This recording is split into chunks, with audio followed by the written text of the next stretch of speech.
Good evening, everyone, and welcome to BT's Fly Tying Friday. Tonight, the 28th of March, Eric Austin is going to tell us about quill wings, wet and dry, and he might even throw in something extra. And on the weekly tip, we're going downhill. We'll explain that here in a few minutes.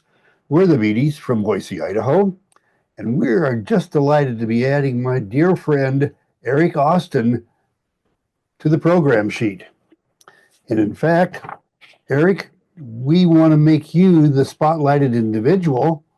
So I'm going to remove our spotlight and tell folks all about you. Eric is originally from the Adirondack region in New York State, where he grew up tying and fishing Catskill style flies. He studied via email for 2 years with Irish fly tyer Alice Conba.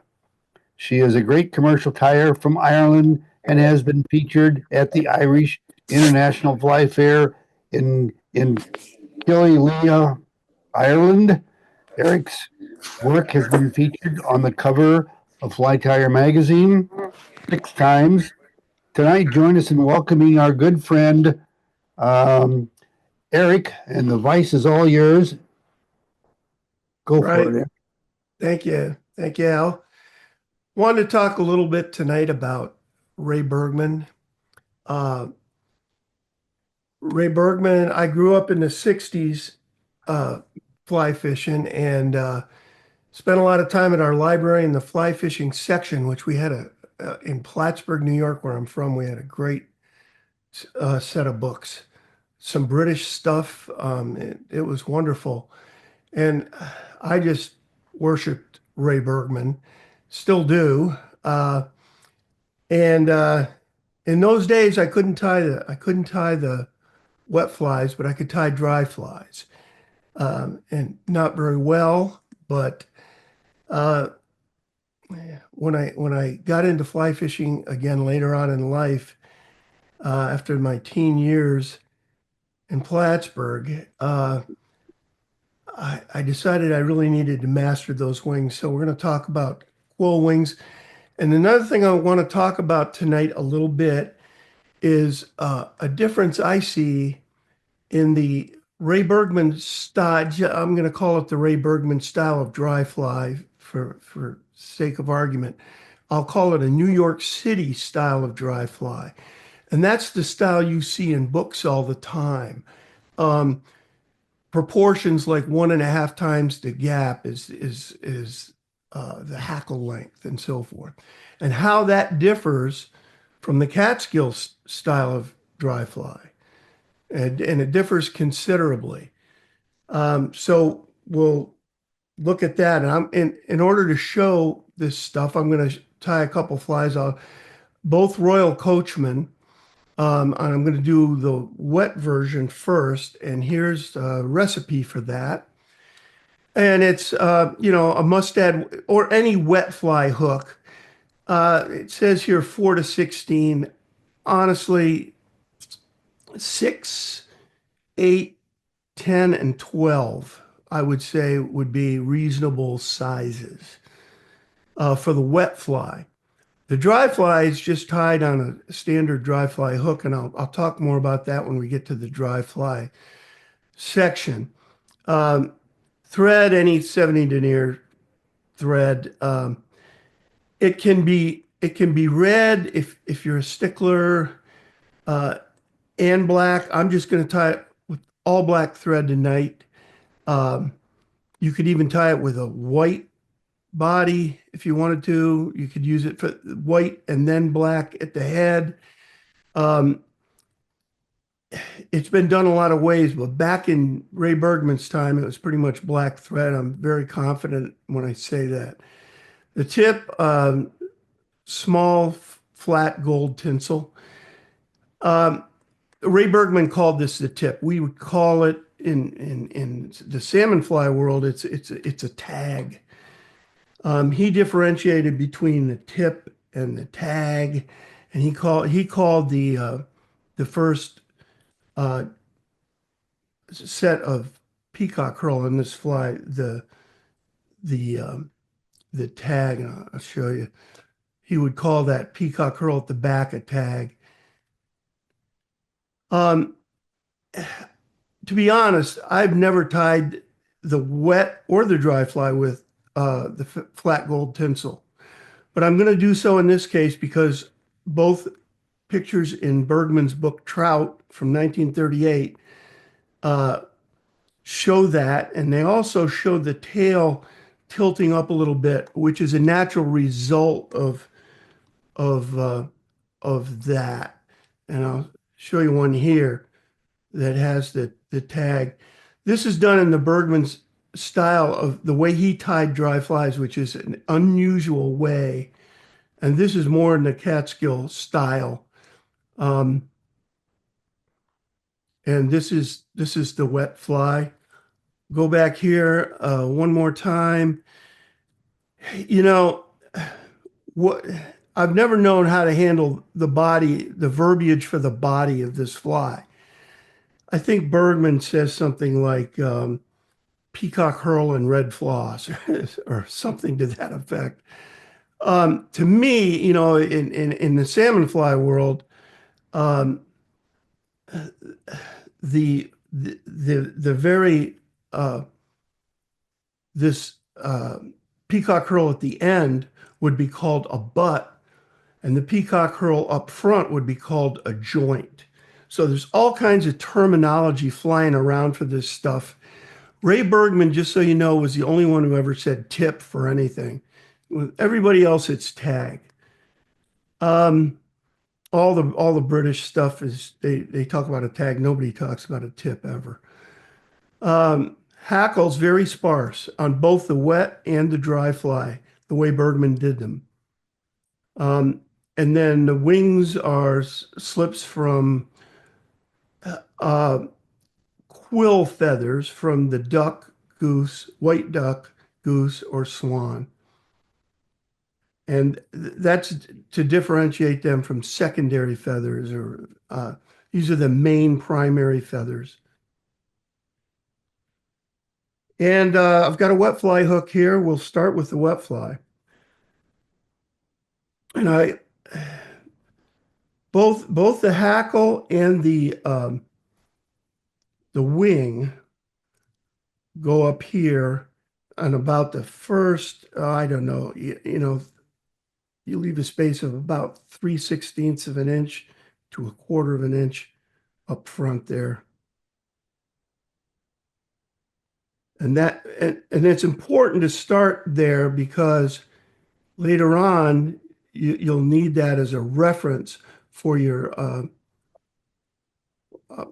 call it your second butt section, second peacock herl section. Just tells you where to go with that. I am going to do the flat gold tinsel, if I can pick it up.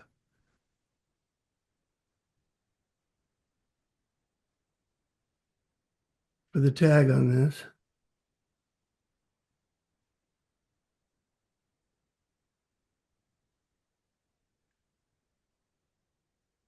About 8 turns to hold that. Just you can use any number that you're comfortable with. I don't want it to slip out. We go down the back of the shank or the back of the bend 5 turns.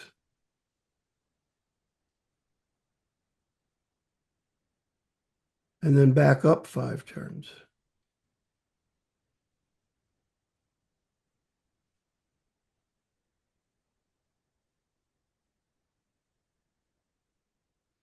Now I'm going to tie this like I would tie a full dress salmon fly. I'm going to back this off so that I don't get a lot of buildup of thread at the back rather than just uh, winding back there.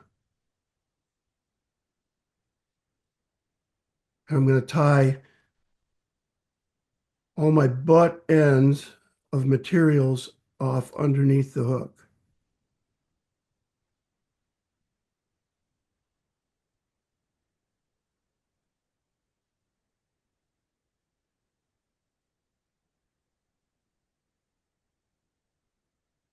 In order to keep things nice and level, I'm going to take the thread all the way to the front.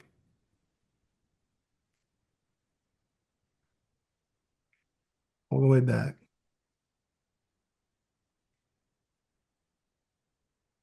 It's just a nicety. It's not absolutely necessary.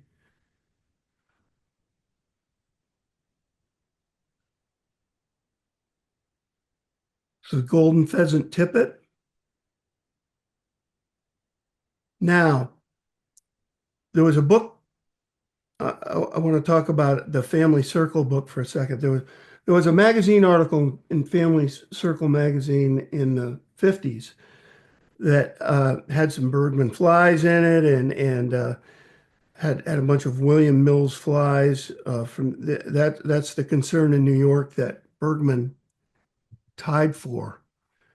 He was a professional tyer, tied over 200,000 flies in his lifetime, um, which is a lot. Um, and his style is very much reflected in the William Mills stuff, and stuff that was in books uh, after Trout. I mean, so many books just more or less copied Ray Bergman's general style.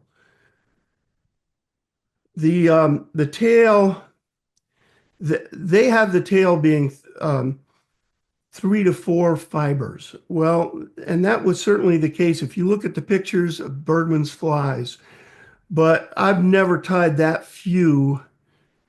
Um, and I make my tail a little longer than shank length. Shank length just seems a little too short to me always. And I want this, I'm going to take a very soft loop around this because I want this right on top of the hook as best I can.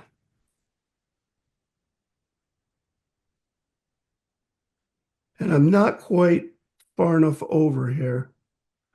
And the reason I want this right on top is then if no matter how I look at this fly, I'm going to see the good side of the tippet.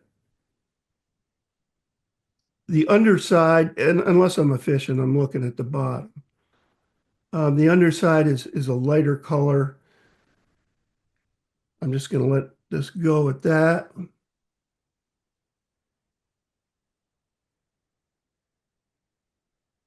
Try to keep everything on top, just generally. And then on the way back, I'll try to go a little more edge to edge as I go back.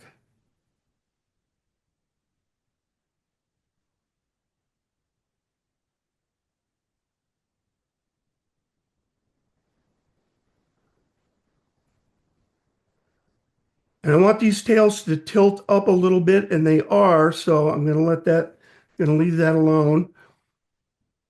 The next thing that goes on is the tag or the butt, depending on your own personal preference. You know, to me, it's a butt.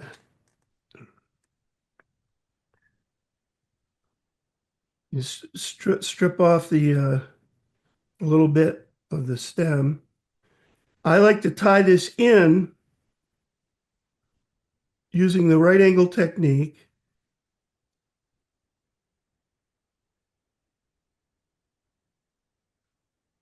With the top side up.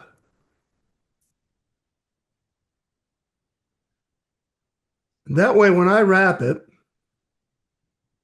the bottom side, which has this stem on it that I hope you can see, will lead.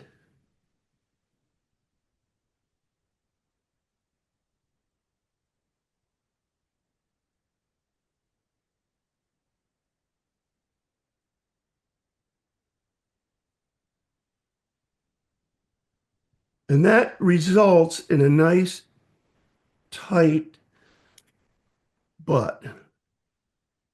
And who doesn't like a nice, tight butt? Gretchen is sitting here laughing, and you know what off. Laughing her butt off. All right.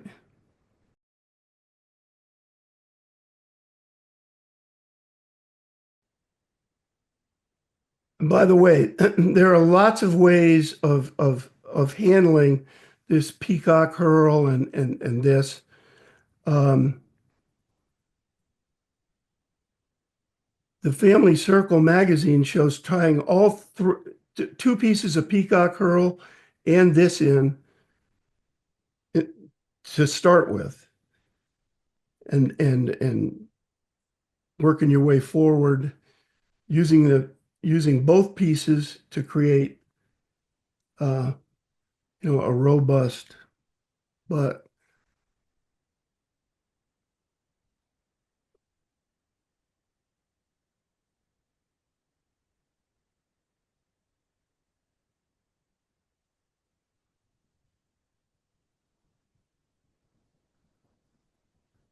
there's lots of theories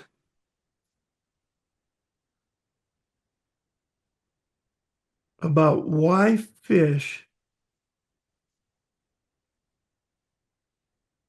take the Royal Coachman. And originally, it was, of course, this is back in the brook trout days. It was in a quote unquote an attractor pattern. It was attractive to the brook trout who hunt largely by sight. Well, that doesn't explain the success of the dry fly for brown trout, and it is successful. And my own theory, and it was I, I think it was Theodore Gordon I was reading had the same theory. I think maybe it's taken for an ant, um, but we'll never know because we'll never get in a fish's head to be able to find out. I'm going to do another piece of peacock herl, same way I did the back one. I'm going to do one in front here.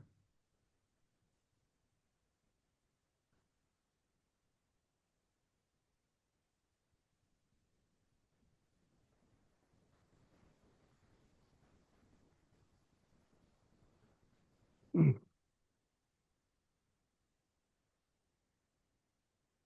in trouble getting the top there. There it is.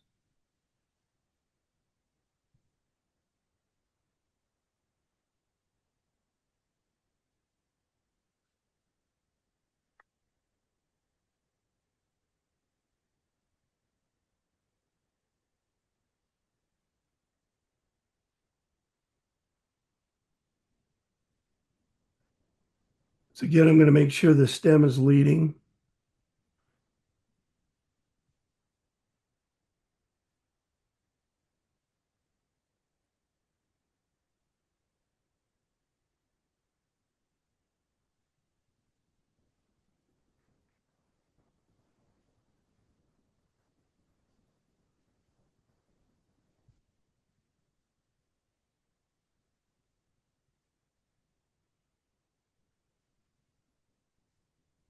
I'm trapping it a couple of times, going behind the hurl and then in front of the hurl.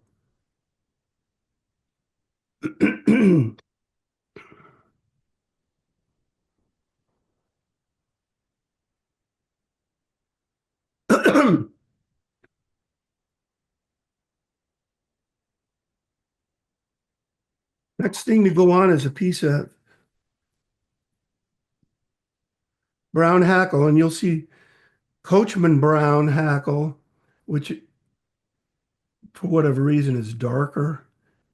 It's sold various places. I wouldn't worry about it too much. Just, they used whatever was brown back then.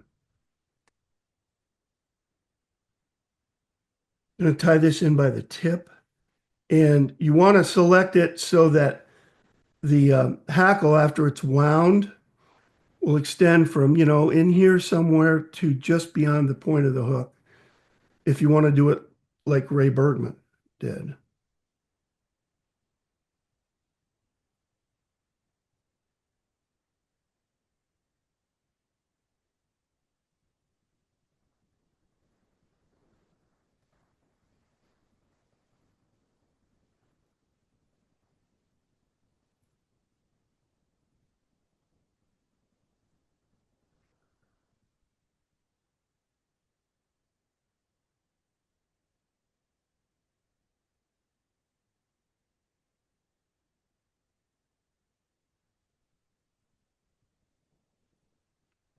I fold all my hackle on the fly.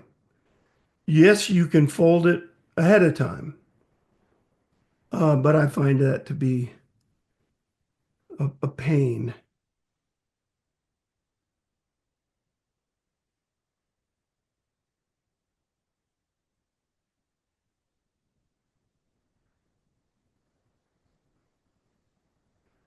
And it's sparse, 3 or 4 turns. I think I'll go with 3. Ray Bergman and most Eastern fly tyers wound their hackle, even if they were going to pull it down into a beard, or even if it was ultimately going to be a beard. Oh, check this out. This is your. I'm going to show you the European thing here. You hold your thread under tension. You take your thumbnail and you go bam like that, and that works. Oh, I don't know. For me, that works 2 out of 5 times, but it always works for the guys in Europe.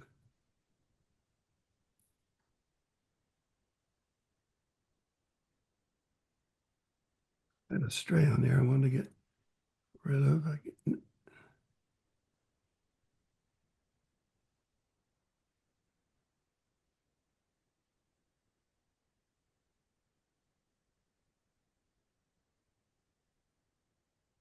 So I am going to pull this down into a beard, which was a Ray Bergman trademark, and a lot of tyers did that. Helen Shaw in the 50s and 60s did hers that way. The 70s.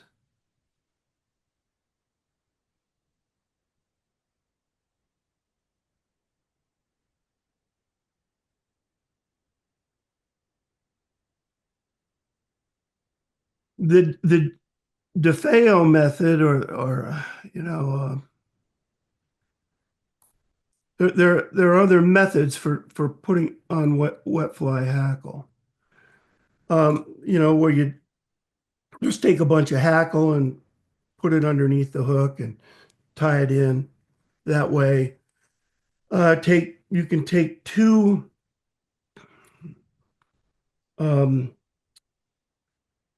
they're almost like slips, one off of each side of the hackle. Take slips off, put them together, tie them underneath. But Eastern tyers wound their hackle on these wet flies, always. Western tyers, not as much. DeFeo method and other methods were used out west a lot more. All right, I've got duck quills, white duck quills. And these are still, you can still buy these various fly shops. There's a left on the left, and that's the longest fibers are on the left. That's how you tell it's a left when you're looking at it from the front. This is a right. You can tell it's a right because the longest fibers are on the right when you look at it from the front in an upright position.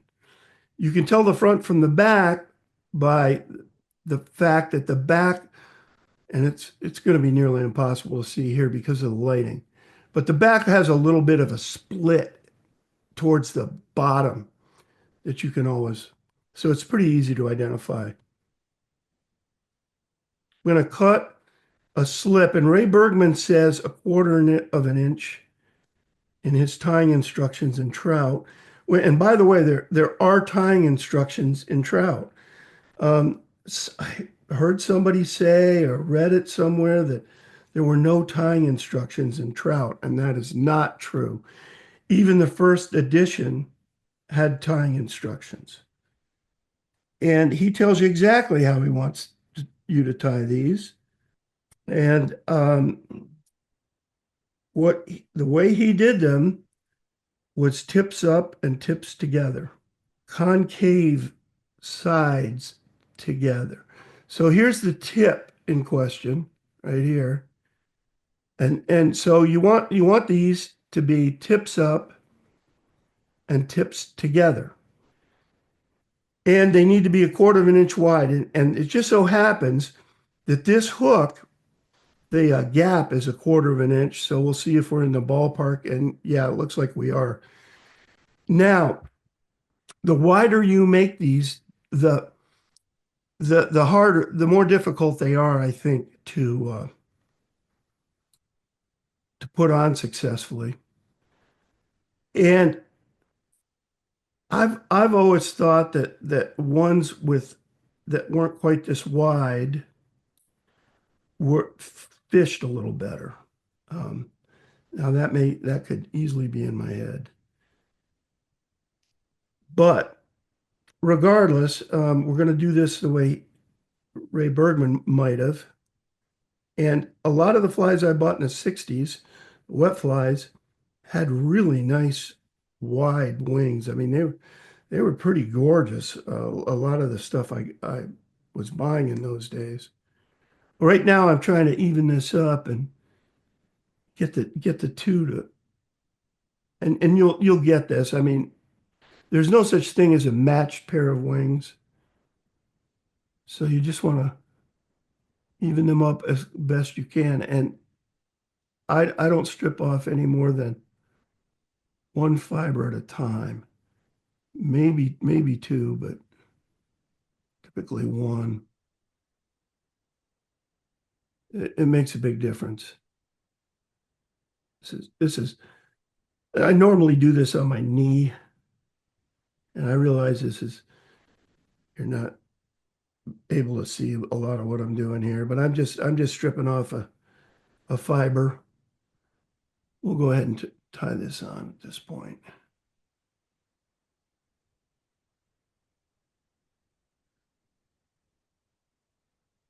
Ray Bergman in his book shows, first of all, we're tying these in tips together. And by that I mean, here, let me show you tips apart.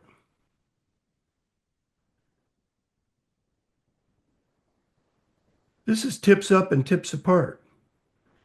You can tie wet flies like that as well. Don Bastian tied a zillion of them that way, um, and as did J. Edson Leonard. Ray Bergman did not do them that way, although did he never do one that way? I don't know. But for the most part, the ones in his books and so forth are not tied like that. And Helen Shaw's stuff's not tied like that. So this tip you want to be to wind up right about at the end of the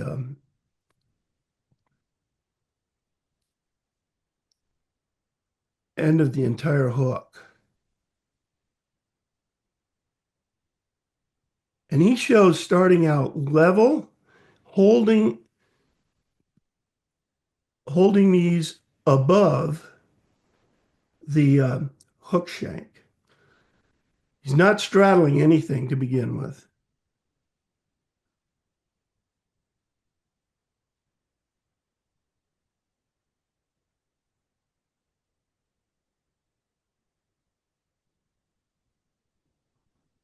He suggests tying them on, securing them with a couple of turns, as I've done here.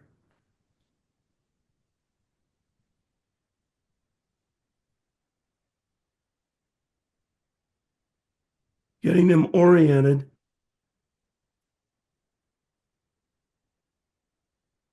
I'm gonna do this one more time. He also tells you to, by the way, and he's tying it on almost dead on top of the hook, which is not easy to do.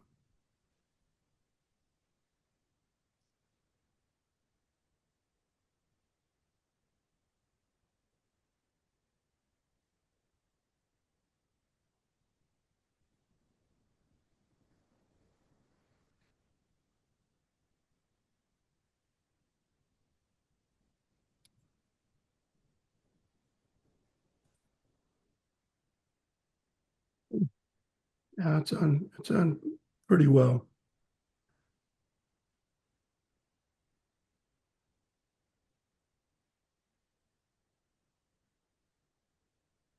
You want to spin the bobbin.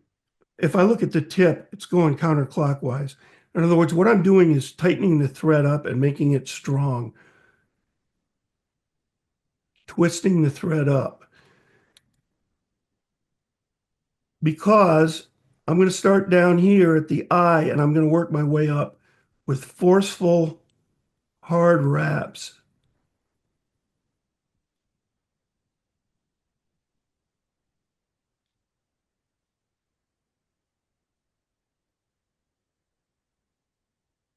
The wing tilts up a little bit, which is perfect. That's the Bergman style.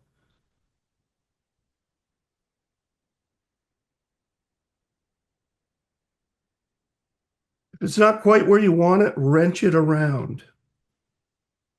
All right. Now I'm going to flatten the thread by spinning the bobbin the other way. If I look at the tip of the bobbin, it would be clockwise.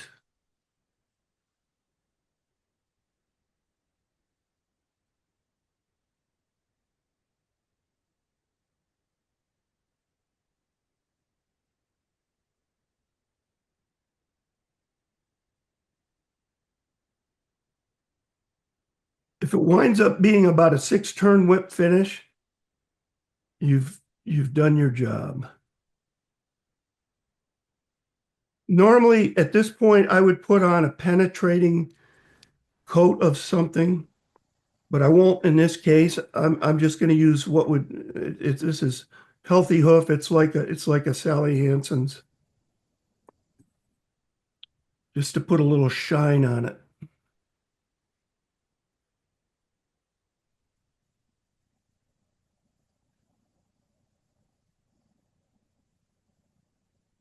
Now, I don't ever glue dry flies, but wet flies you have to glue, or the wing will pull out over time. So that's a wet fly in the Bergman style. Eric, that is beautiful. I was just sitting here commenting to Gretchen, and he set that wing just perfect. Oh, thanks. That is my favorite fly of all time. It's the very first fly I ever saw in a book. I love it, and that is a beautiful fly. Thank you. Oh, well, I appreciate that, and it's the Royal Coachman.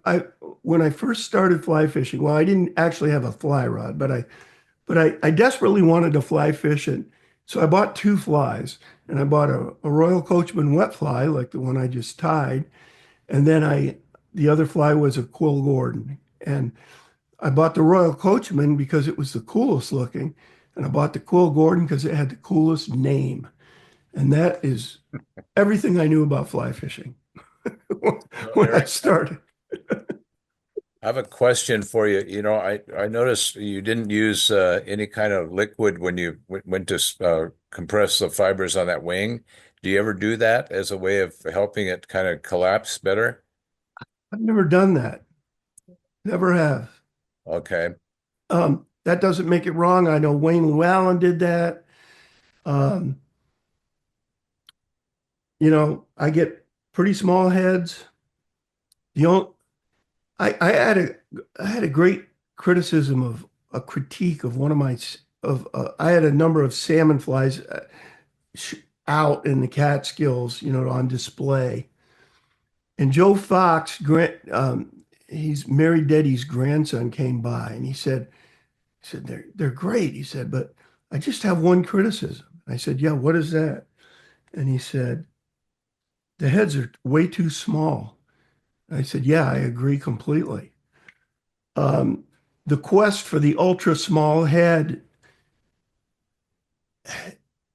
got to be absurd as far as I'm concerned. And yes, old salmon flies had small heads, but not ridiculously, not Redenzich small. Let me put it that way. So anyway, that's my opinion on that whole thing. So I've never, obviously in my early days, those flies I had at the Catskill, they had very tiny heads. And ever since then, I haven't worried about it as much, as long as you know, I'm tying fundamentally. Um, I let it go. I don't worry too much about the size of the head. We got a question from Amy, and she's going to maybe Yeah. have to explain it a little bit. But Amy says you only used one strand of peacock curl, question mark. I haven't seen it referred to top and bottom. Maybe can you chime in, Amy, and tell us kind of what you mean there? Well, Yeah, I'll show you. when I'll he was, show you, Amy. it was magnified so well, but I don't think I've ever paid attention to which side of the peacock curl I was palmering around and which part. If Now, if I look, you, I now I'm to the point I can tell the top from the bottom, no matter what. But the best way to tell is to always use a peacock eye for your tying rather than strung hurl. And the best fibers to use for something like the Royal Coachman are these, right down below, the ones just below the eye. Things get scraggly as you get to the bottom, scragglier. So you want to be up in this area, and then it's pretty obvious when you look at the eye. This is the front or top. This is the bottom. And if you look here, you can see the stems on the bottom here. Let's see if I can get this more info. You see those stems there on the bottom. yes, So when I pull one of these off, I keep track of what the top is, or cut it off, whatever. But I know that, okay, I got the top right here. Now there are other ways of going about this. And by the way, you can still get a fairly dense butt tying it the other way. So um, and you can do things like use two hurls to make that butt. A lot of people do. So it's something that I started doing a few years ago. I started looking at biots with under magnification, and it has a lot to do with the camera and so forth, and uh, time flies for magazines as well. You want it to look great. So that's why I do some of the things I do.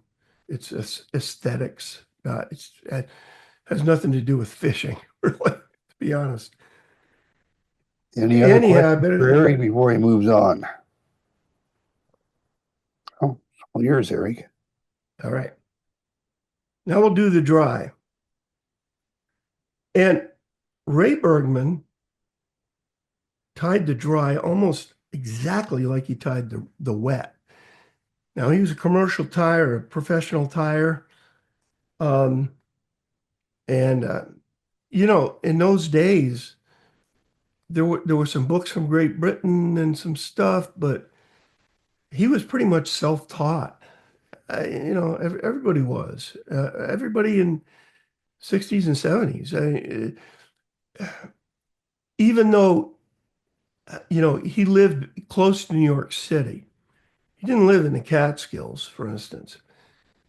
He fished in the Catskills occasionally and fished up around where I'm from as well, and fished the Broadhead in Pennsylvania and other places. But you didn't have the internet. You didn't have access to other people, other tires. So you figured it out. Um, I know I did when I was a kid, but at least I had books in the library. So, all right, let's do the dry. Now, normally, if it was a Catskill dry, which this won't be,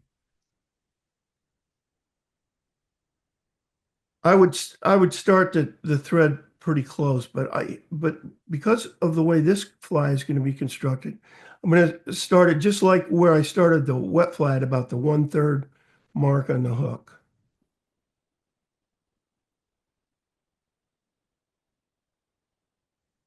Yeah, yeah. People back in Ray Bergman's days didn't travel like we travel either. I mean, he did some later in life. I think he went to the Umpqua.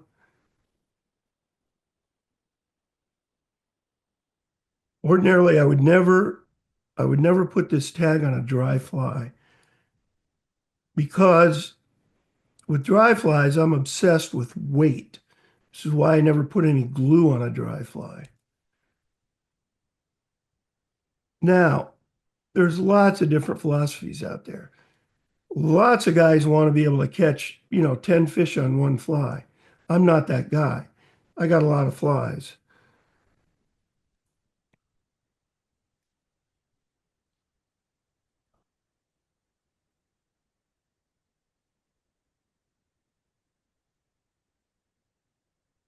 So for instance, on a Quill Gordon, I would never counter wrap um, fine copper wire. Many tires do, and yes, that would make it last longer, certainly, but it's not going to float as well.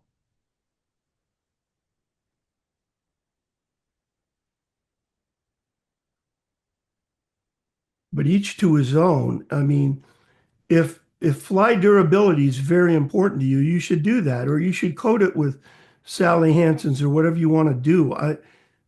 Um, I'm just giving you my own 2 cents about what that's worth. I love fishing dry flies and fish them almost exclusively.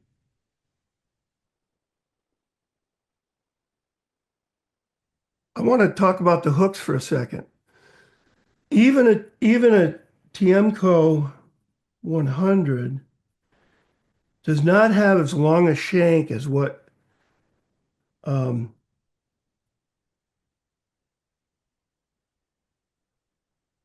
Ray Bergman's hook chart shows.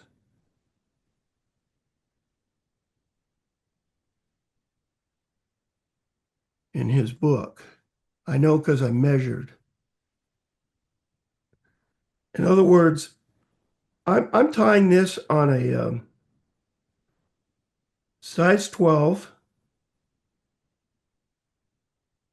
And in his book, the length of that,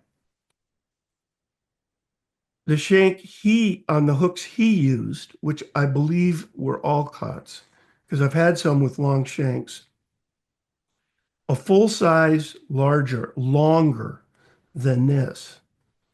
And if you look at the flies in the magazine in the family circle, it looks like to me, it looks like they're all tied on 2X long hooks. And I had 2X long hooks picked out for this demo, and I thought, Eric, nobody really, yeah, you remember when that Family Circle magazine came out? I do. Hang on. Well, this is the book, and the book came out in 54. We've got that book. Yeah. Okay. Okay, and this is based on that article. Okay. So that article would have been maybe a year before. Okay, because we've got the book, and I just didn't realize there had been in the magazine too.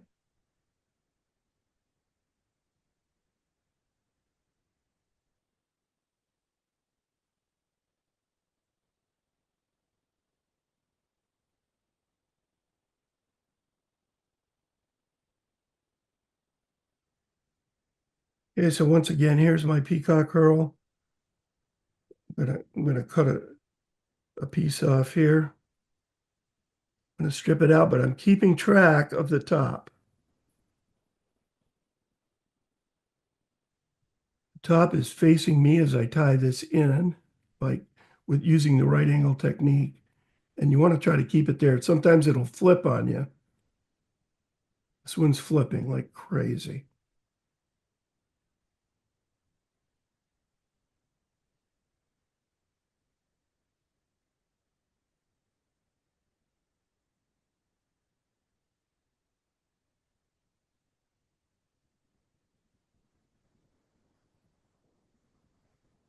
Same drill. I stroke these back because they tend to face, the flues tend to face forward.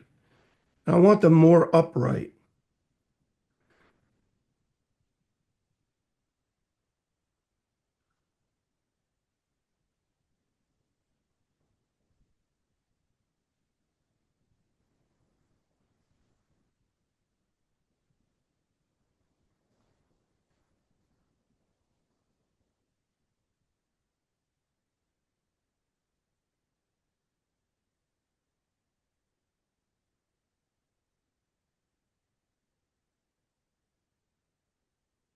The waist, the red floss waist on this is going to be shorter.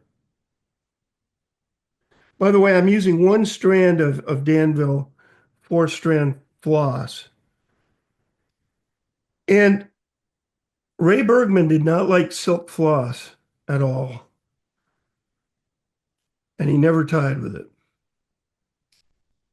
I'll never say never, but he makes a big point in the book about not liking it because it turns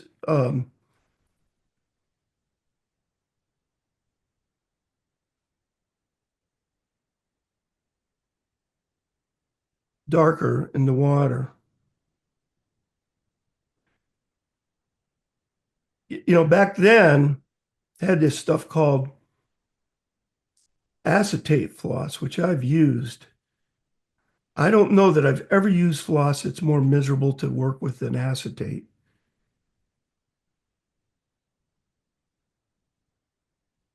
I found that I couldn't use it without it fraying. I just couldn't do it. I mean, total failure.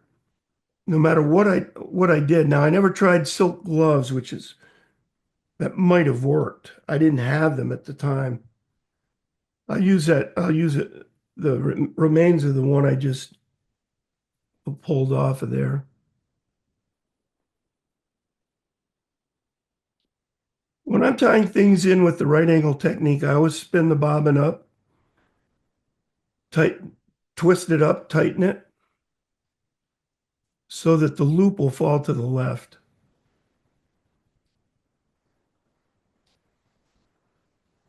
I'll make sure this.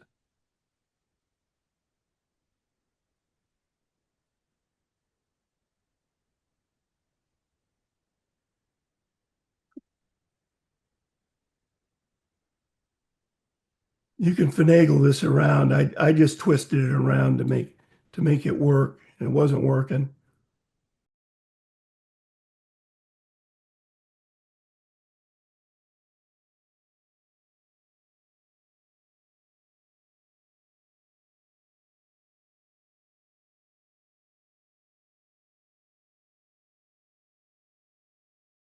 Hope I've left myself enough room. Just like the wet fly, the hackle gets tied in next. I want to check the length on this.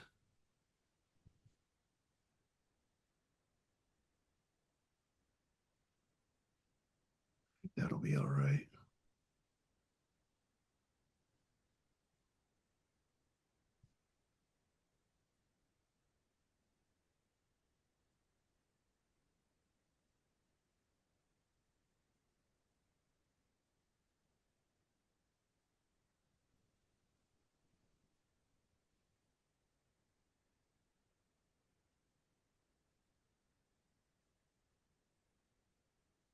So Ray Bergman tied it in, but he didn't wind it yet. What he does is he puts the wings on next. This is exactly the opposite of a Catskill style. With a Catskill fly, you'd put the wings on first. He ties these wings in initially like wet fly wings. Exactly, except that he ties them tips out, Don Bastian style, like this. I'm going to narrow these down a little bit. So his dry fly is tips up, tips apart.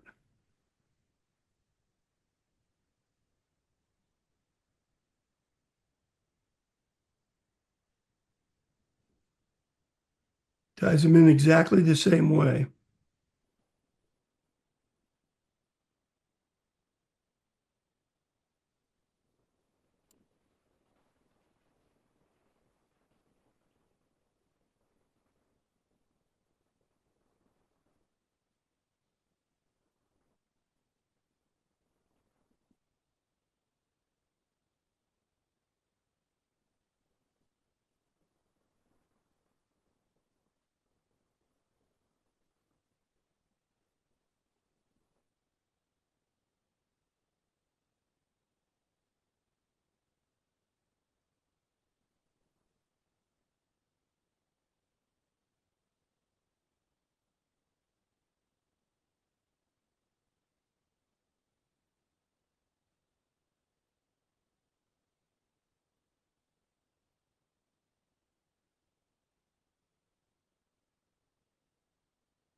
So I took some turns behind it.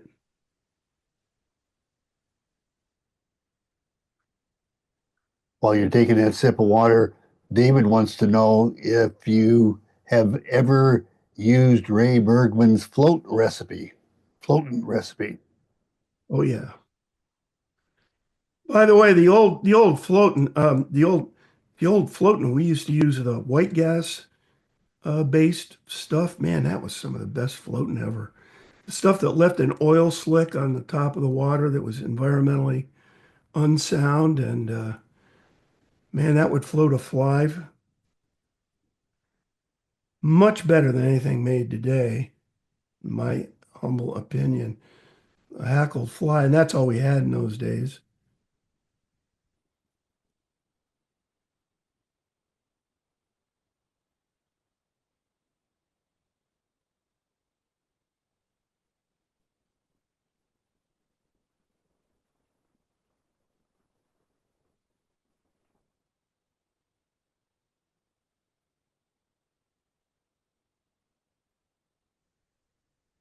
There's the dry fly, and you see the wings tilt back a little bit. I could have gotten them a little more upright, but you run the risk of splitting. Um,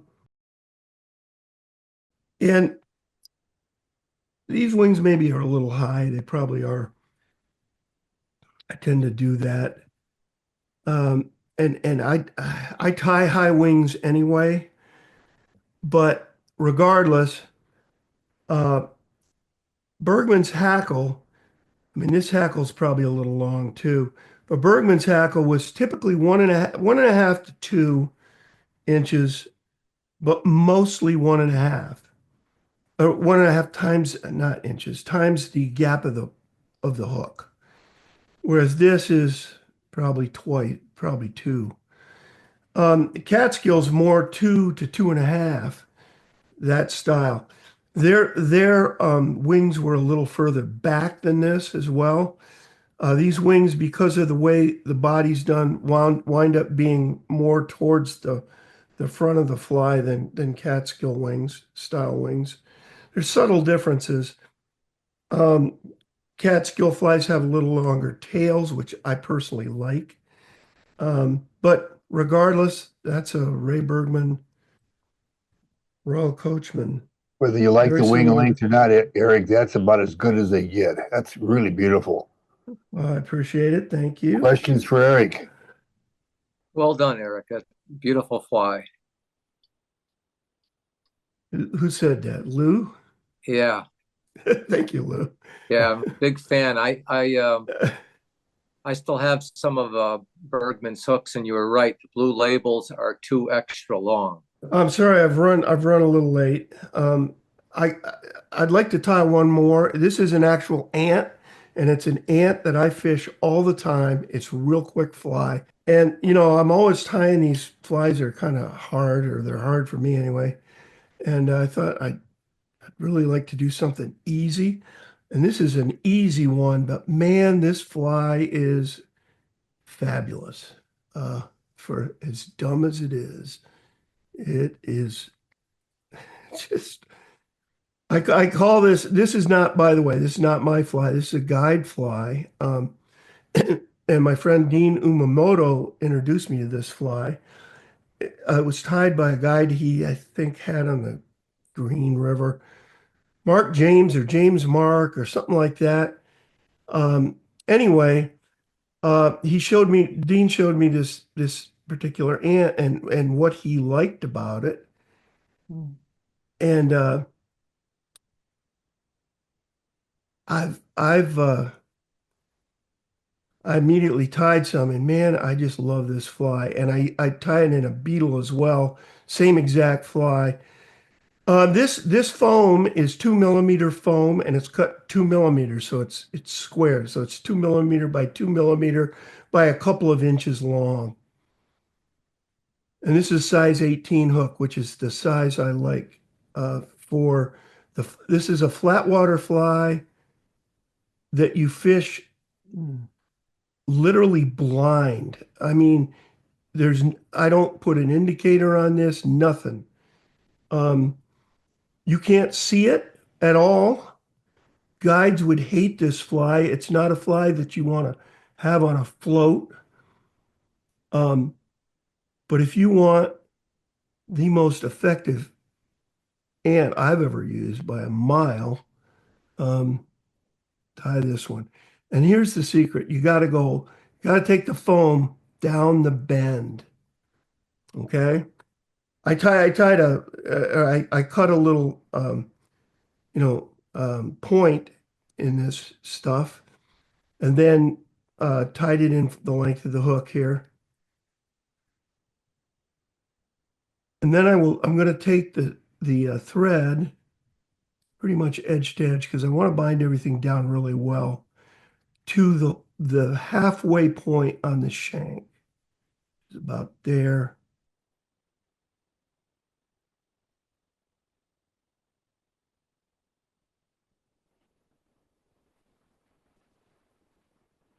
Maybe 5 turns to make a waist, and go back into this foam a little bit with your turns. Do you ever tie that with red thread so you've got a red body? Well, you sure could. You mean for a cinnamon ant, or? Yeah, because the lake that we fish, for cutthroat, love the red ant.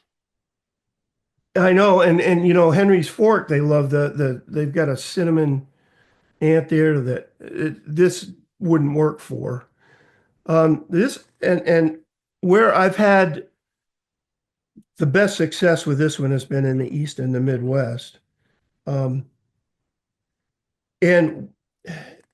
the fly is so good. This fly is so good that I don't bring it out unless oh, you know what? I see I've made a mistake here. I'm going to take this back. Looks like I've caught the hook with the thread, which can happen.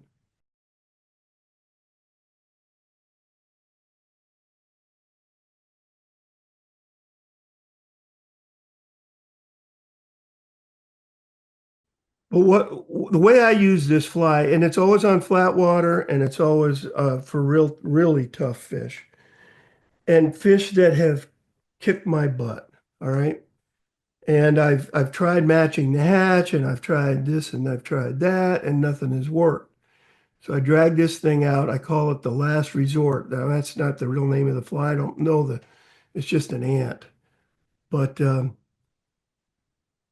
just 3 turns of hackle. Here, the size is almost unimportant.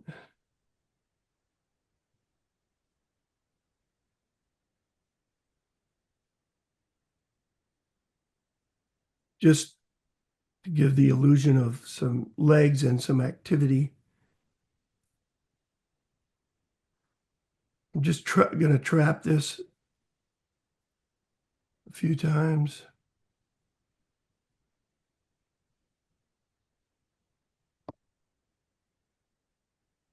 Take this up here.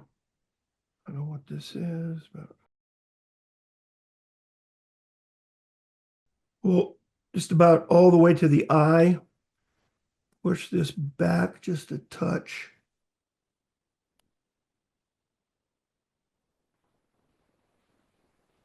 Do some trapping action here.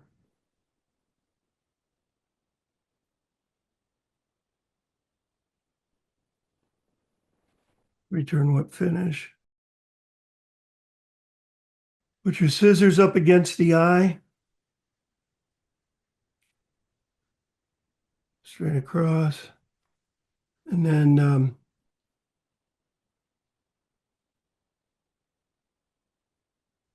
kind of cut what would that be, a delta wing shape, or make a head. And that is foam ant. I call it the last resort because that's how I use it. Only when I really have to have it. And man, it has bailed me out a bunch of times. Eric, we use a similar fly here in Nebraska. Is We that call right? Yeah, we call it a gurgler, and it is, yeah, just like that fly right there. It's hell on wheels for trout and bluegill and crappie. It's a good fly. That is gorgeous. And when I saw you putting it together, I said, "Oh, I've tied this fly before." Until you got to the head, in that triangular shaped head, instead of cutting it off short and covering it up with thread, that looks so much better that way. I'm Eric. That's great. All I can tell you is it works. That's the only thing. Well, I mean, it's is it a dead ringer for an ant? I don't know, but man, I've had so much success with the thing. In fact, oh, and by the way, I tie a beetle in a 12 or a 14, all right, for the Mad River in particular. And I go out in August, and the way you fish that beetle is in August, all the fish have pretty much taken off, but there's always big fish lurking under the deepest pools underneath these big trees. And I know where the big trees are. And, typically I'm just fishing one of them because they can be as much as a half mile apart. But you have a huge tree near the water, and underneath there'll be a dugout area, and the big fish will be down there. And you can take the beetle version of this, which is just bigger. It's the same thing, and you can dead drift it all day, and they won't take it. What you have to do is you cast it as hard as you can and hit the tree, and let it bounce off the tree into the water, and they'll take it every time. I'm not lying. It's amazing. And that's the only fishing there is in August on the Mad River in Ohio. So David that's it. Buckner has a question, and David, I'm going to ask you to ask it because I don't quite understand it. Would you go ahead and ask the question, David? Hey, Eric, we all admire your skills and abilities, knowledge and such. And I was just wondering, somebody phenomenal tire like you, what is it in a Ray Bergman or other tires that garners your respect and admiration? What do you look for? Wow. Well, let me first of all, I mean, I love history, and I grew up with these flies, and I love the lore. There's a lot of lore, especially in the Adirondacks. They talk about Adirondack lore all the time, and there is, man. There's a romance to it, and so that's why I love a guy who was Ray Bergman was really something. I mean, just trout alone is almost 500 pages, and just it's got tons of beautiful flies in it, and Oh, it's a masterpiece, man. I mean, it really is. So I respect that. I know what it takes to do any kind of publication. But modern day tires, I like clean tires. I like, Charlie Craven. I mean, Hans Velleman, Al and Gretchen, of course. I mean, they're just masters in an arena that I know next to nothing about. Um, and I really admire people that can do stuff that I can't do. There's that. A lot of my tying, I like to tie for the challenge.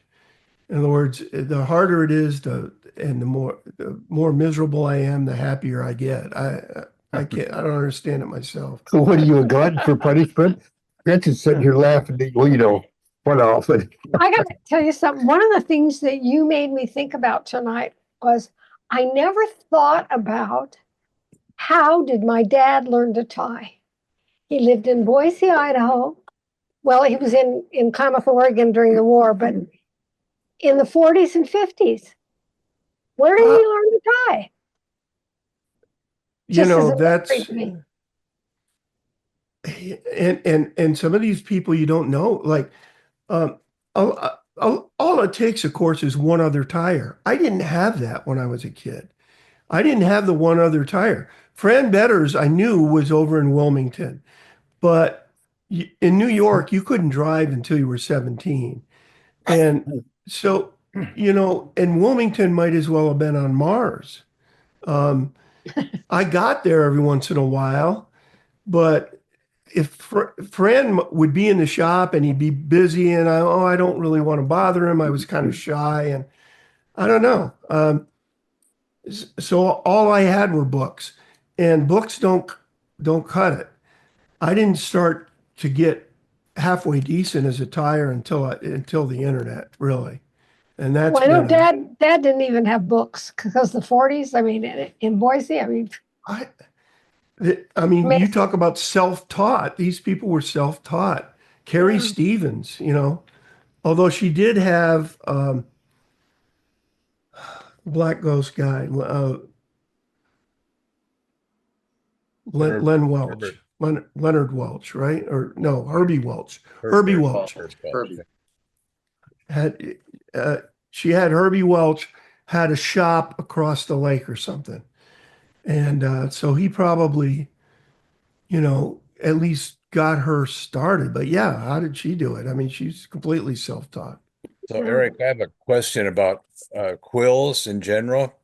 As you know, the closer you get to the rachis, the edge of the quill gets really stiff and it doesn't compress very well. And you didn't really talk about that, so you'd already cut your quills. But I know you have to be careful about getting too close to the rachis because what happens is that stuff is so stiff it just will not compress. That is really a great point. And let me show you.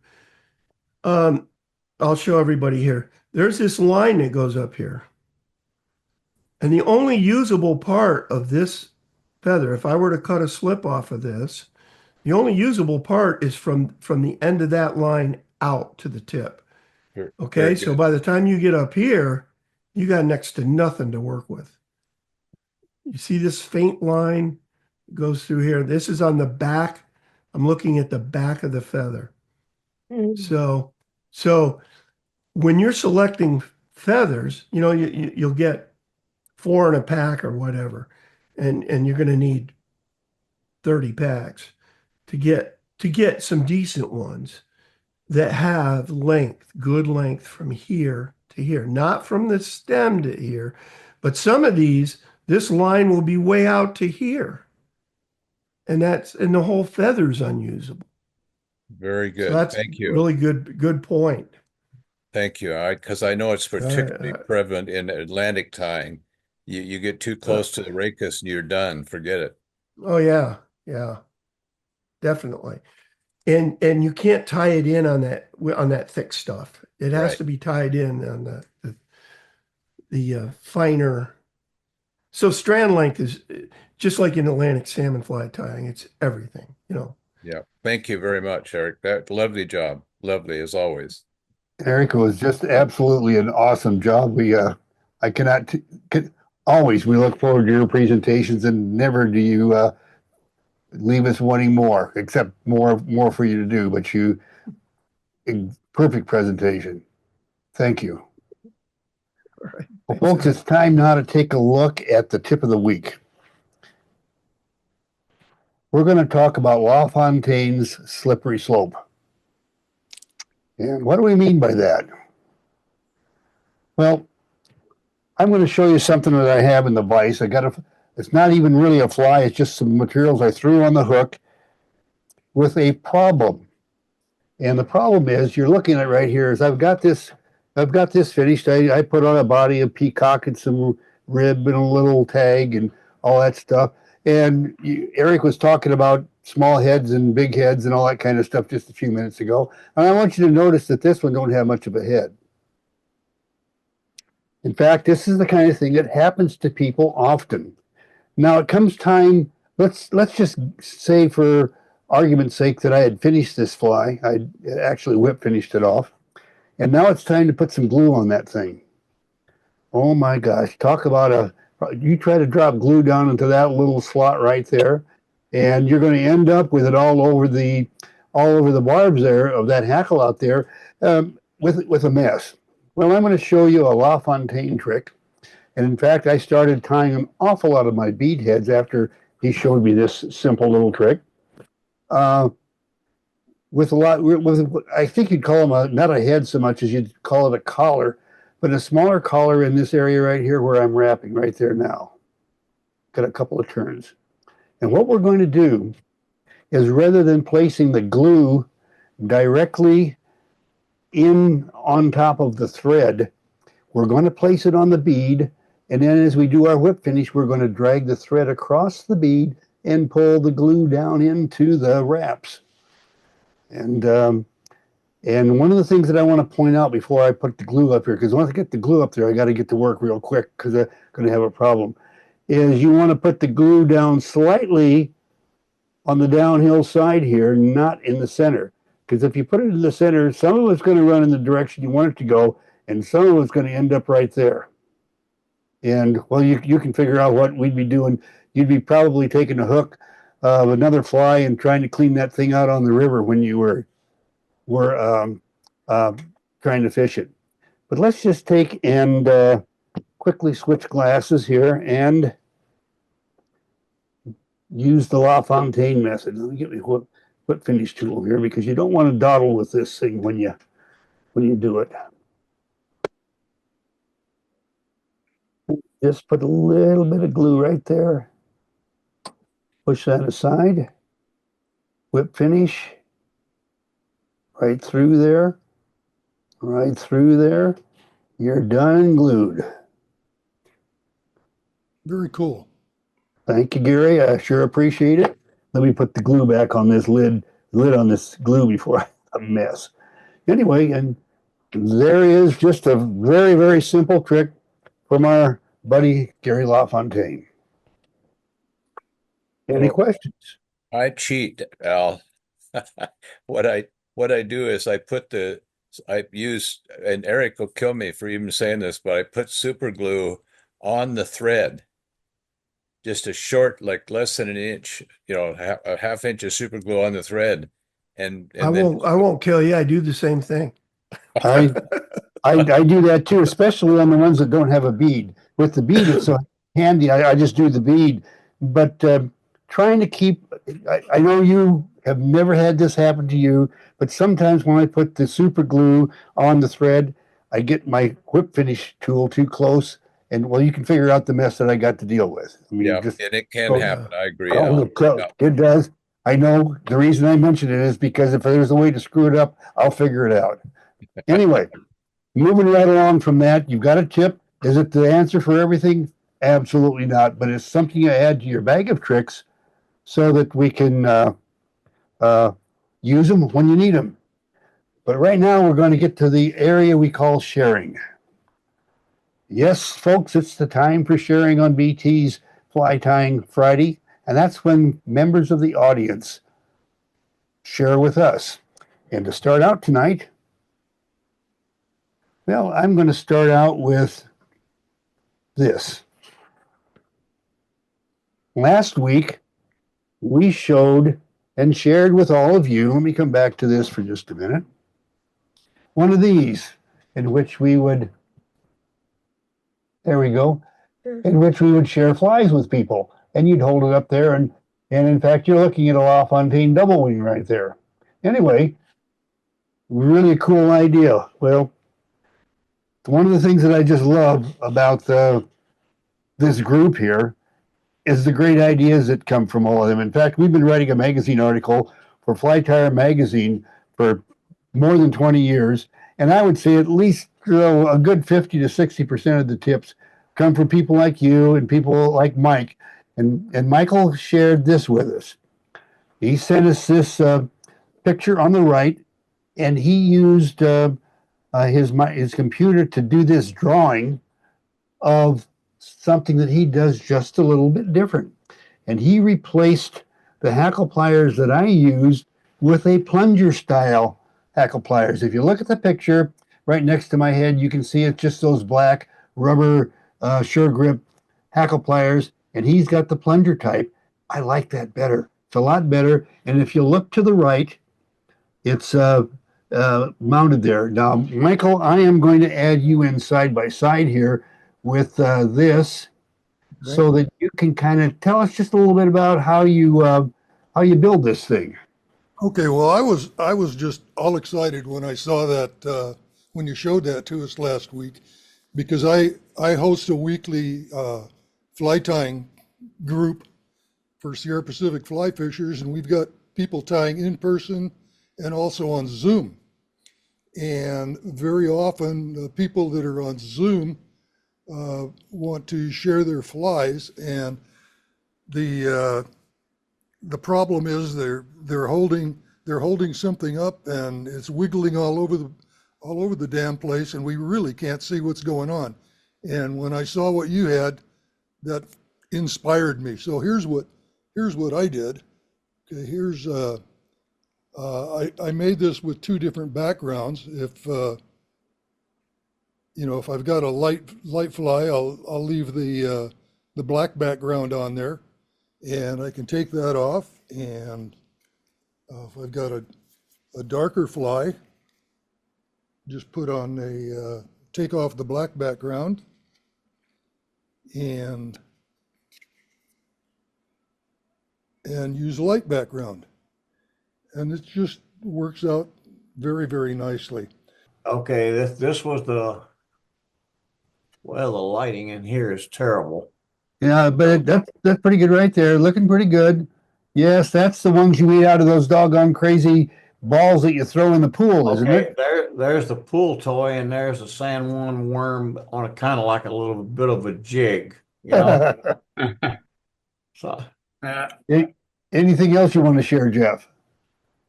I got this one upside down. Got it. Love that is a crappie fishing son of a gun. I just know. Yes, there you go. That's with that pool toy.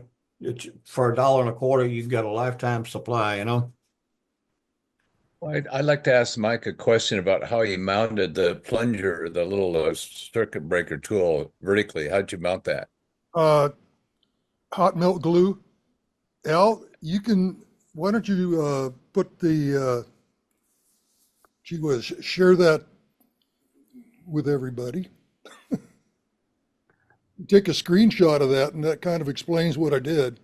Yeah, it's very blurry. It's not in focus on my computer for whatever reason. That's why I asked.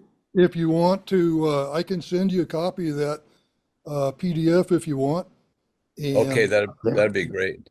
He built the bracket that's hot glued to the clip and to the board out of a paper clip.